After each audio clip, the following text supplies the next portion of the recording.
1947 में जब पूज्य मातृभूमि का विभाजन हुआ, उसके बाद से हमने 4-5 बड़े युद्ध लड़े। 1962 के युद्ध के बारे में ये सरकारी आंकड़ा है कि 1383 मृत हुए, 1047 घायल हुए, 1696 लापता हुए और 400 युद्धबंदी हुए।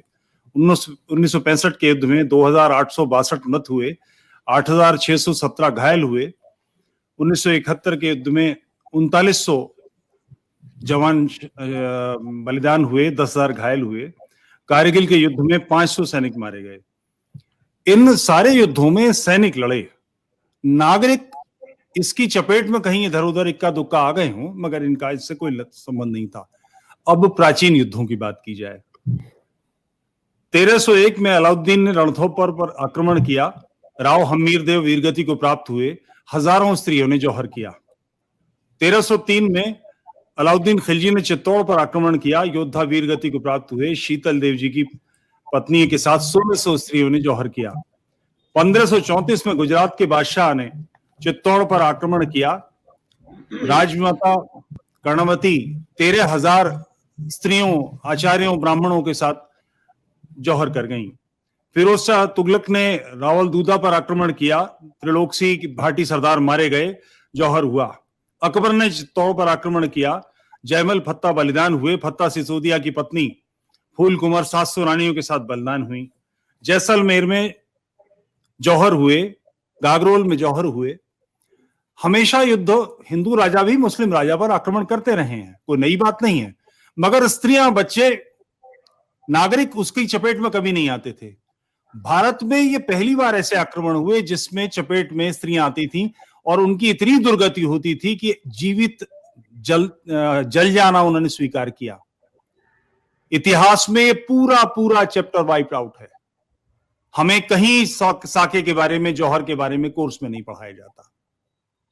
कारण उसका यह है कि ये जो आक्रमण है, मैं थोड़ा सा आपको ध्यान दिलाता चलूं कि जिन तुर्कों ने ये आक्रमण किए, जिन ईरान के लोगों ने आक्रमण किए, जिन अरबों ने आक्रमण किए, ये मूलतः बौद्ध हैं, अहिंसा के उपासक, शांति के उपासक। इनमें ऐसा क्या हुआ कि इतने हिंसक बन गए, इतने बर्बर बन गए? वो चिंतन कौन सा है, कैसे बदला? इस सब को ग्लोरीफाई करने के लिए और इस सब को छिपाने के लिए पूरा इतिहास बिगाड़ दिया गया। 1947 के बाद जो इतिहास लिखा गया उसमें ये सारी धूर्तता हुई।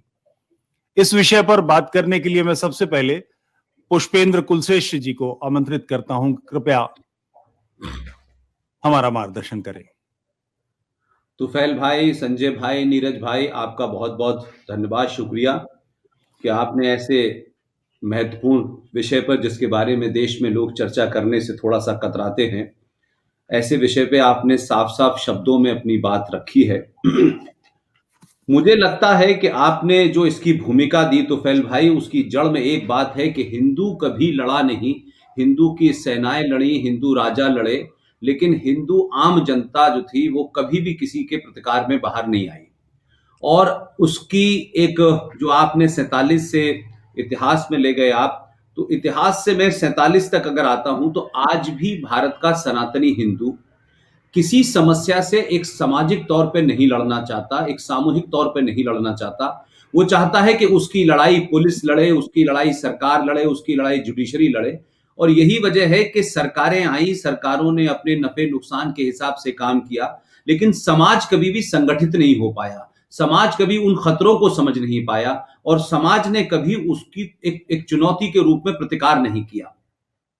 लिहाजा सरकारें के बल पे रहना और फौज के बल पे रहना और पुलिस के बल पे रहना, ये हमारे एक तरीके से कहने जनरेशन टू जनरेशन हम इस तरफ आए।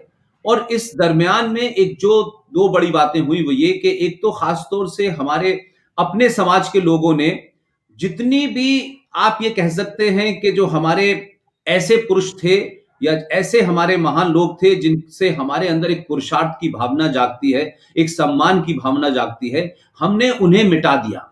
और तमाम वो लोग जिन्होंने उस समय के साथ कंप्रोमाइज कर दिए, सर्वाइवल की लड़ाई लड़ी कि भाई हम थोड़ी देर के लिए सर्वाइव कर जाएं, फिर हम कुछ और करके सर्वाइव कर जाएं, तो तिलक मिटा करके सर्वाइव किया लोगों ने, चोटी हटा के सर्वाइव किया।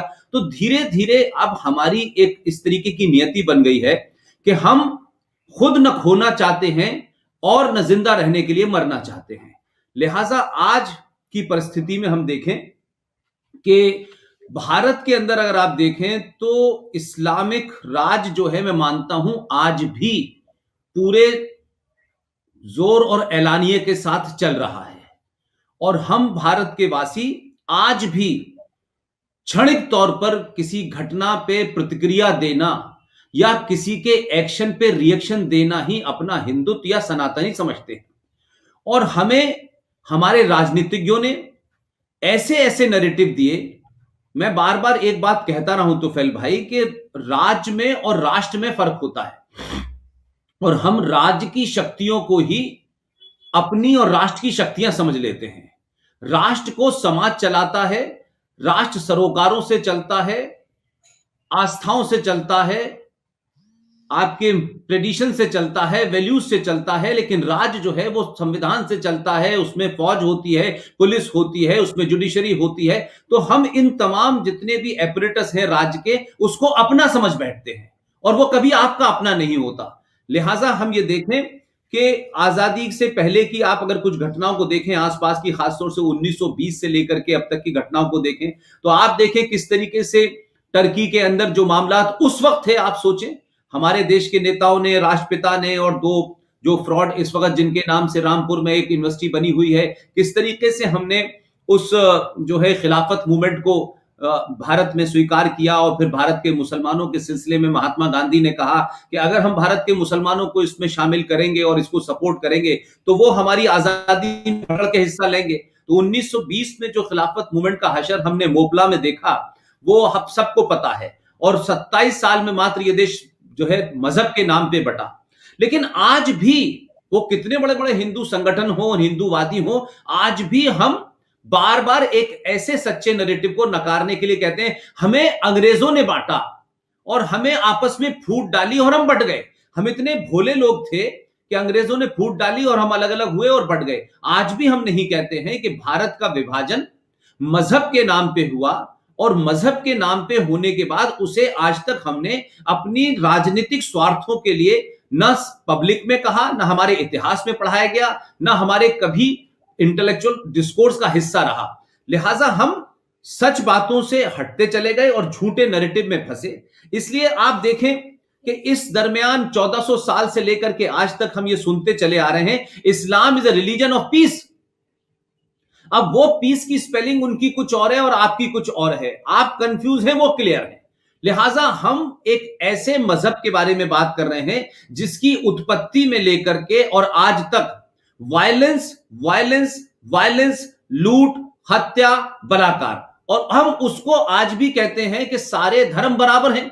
अब हमारी और आपकी जनरेशन में तो लोगों ने कुछ पढ़ लिया, समझ लिए, लेकिन अभी भी नेक्स्ट जनरेशन में बार बार ये कहा जाता है और अक्सर बहुत सारे लेक्चर्स में लोग कहते हैं कि देखिए पुष्पेंद्र साहब, सारे धर्म बराबर हैं।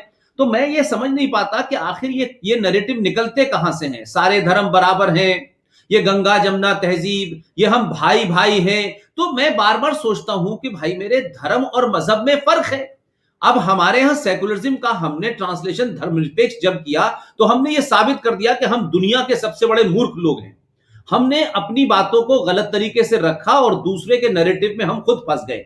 उन लोगों को तो पता था कि उनका मजहब क्या है, वो ये जानते थे कि भाई अबू बकर कौन है, वो ये जानते थे कि प्रॉफिट मोहम्मद के दामाद को किसने मारा, उनकी बेटी को किसने मारा, उनके नवासों को किसने मारा, और शाम की गलियों में नेजों पे उनके गर्दनों को लेकर के किसने उनकी औरतों को नंगा करके घुमाया। ये सब कुछ इतिहास आपके पास है। लेकिन हिंदुस्तान का सनातनी हिंदू जो है वो एक गफलत में रहना चाहता है, वो लड़ना नहीं चाहता। इसलिए अलग अलग तर्कों से उस लड़ाई से बचने के लिए, अपनी कायरता को छुपाने के लिए उसके ऊपर एक आदर्श की चादर ओढ़ लेता है कि देखिए साहब, पूरे विश्व हमारा घर है, हम तो विश्व कुटुंब की बात करते हैं, हम तो सबकी भलाई की बात करते हैं। अरे विश्व कुटुंब की जब बात करोगे जब अपना घर सुरक्षित होगा। घर आपका लुट गया है, बेटी बेटा उठा के ले गए हैं और आप विश्व की बात कर रहे हैं। सिर्फ इसलिए बड़े बड़े आदर्शों को बना लेने से आप आदर्शवादी नहीं होते, आप महान नहीं होते। अगर आपने कोई आदर्श बनाया है तो उस आदर्श को प्राप्त करने की अगर आप में शक्ति नहीं है तो आप खोखली बात करके अपनी आने वाली नस्लों को झुठला रहे हैं।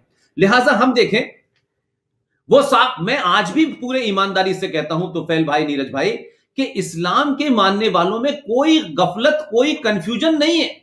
उनका फंडा क्लियर है, ये हम नहीं समझ पा रहे।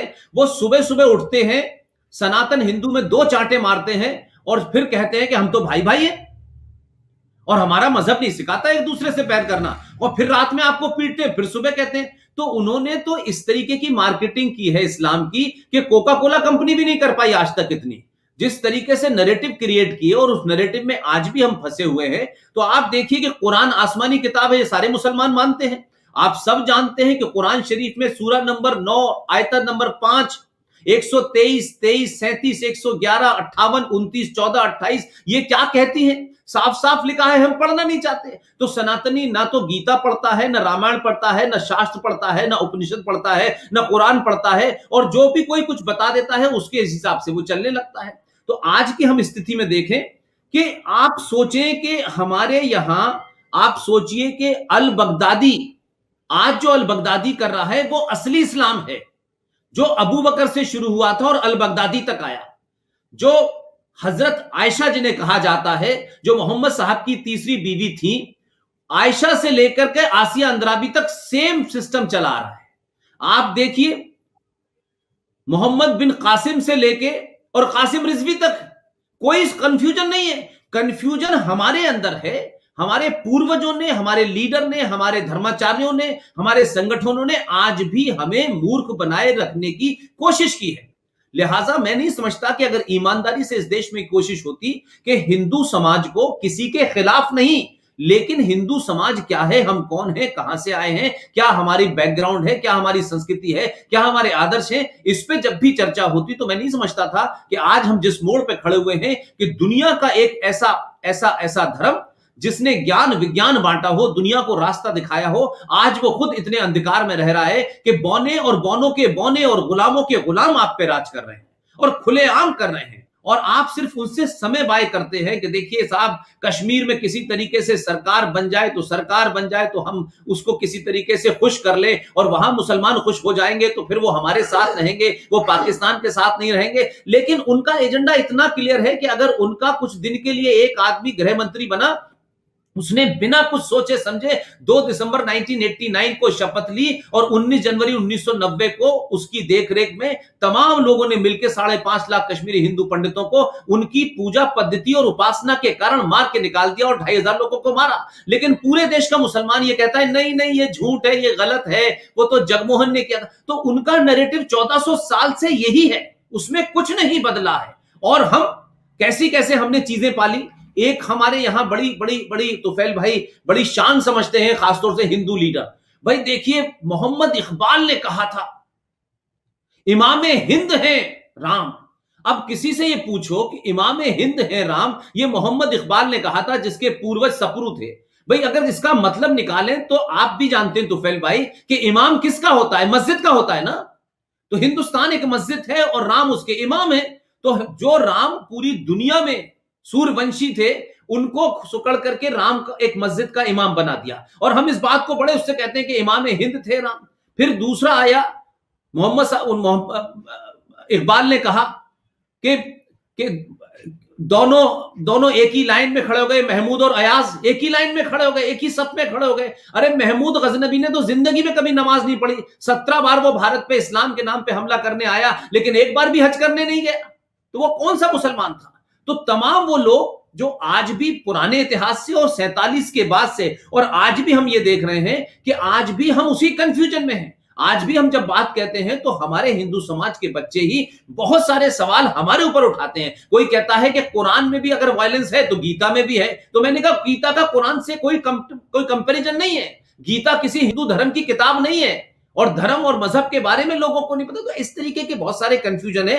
लिहाजा मुझे लगता है कि कोर्ट के द्वारा कुछ फैसलों पे भी हम मानने को तैयार नहीं होते। कुरान तो हम छूते भी नहीं है, पढ़ते भी नहीं है, देखते भी नहीं है, और जो मुसलमान हमको बहलाता है। इसलिए आज हम एक नई नई बीमारियों से ग्रस्त हो गए हैं, लैंड जिहाद से ग्रस्त हैं, लव जिहाद से ग्रस्त हैं, तमाम ऐसी बातों से ग्रस्त हैं। इसलिए 5% रह जग होने वाला मुसलमान, उसको भाईचारा लगता है, गंगा जमुना तहजीब लगती है। तब वो बात एपीजे अब्दुल कलाम की करता है, तब वो बिस्मिल्लाह खां की बात करता है। 15% में वो रामपुर हो जाता है, और 40 और 50% में वो कश्मीर और केरला और कर्नाटक बना देता है। तो कंफ्यूजन हमारे अंदर है। लिहाजा इस्लाम की बर्बरता को जिस खूबसूरती से 1400 साल से मार्केटिंग करके बेचा गया है, जगह जगह बेचा गया है। उसकी मुकाबला अभी मल्टीनेशनल कंपनीज भी नहीं कर पा रही हैं। फ्रांस में क्या हो रहा है, अमेरिका में क्या हो रहा है, इंग्लैंड में क्या हो रहा है, ऑस्ट्रेलिया में क्या हो रहा है, कर्नाटक में क्या हो रहा है, दिल्ली में क्या हो रहा है, अलीगढ़, रामपुर, मुरादाबाद में क्या हुआ, लेकिन आज तक एक कोई सच्चा ईमानदार मुसलमान नहीं मिला जो बार बार कुरान का हवाला देता हो कि एक इंसान का कत्ल इंसानियत का कत्ल है। भाई ना इंसान मिल रहा ना इंसानियत मिल रही, पूरी दुनिया में हैवानियत फैला रखी है, उसके बावजूद भी ये मार्केटिंग चल रही है। और आज भी दुनिया का सबसे पुरानी संस्कृति और सभ्यता के मानने वाले लोग उस नरेटिव में फंसे हुए हैं। ये मेरा ओपनिंग रिमार्क है तुफैल भाई।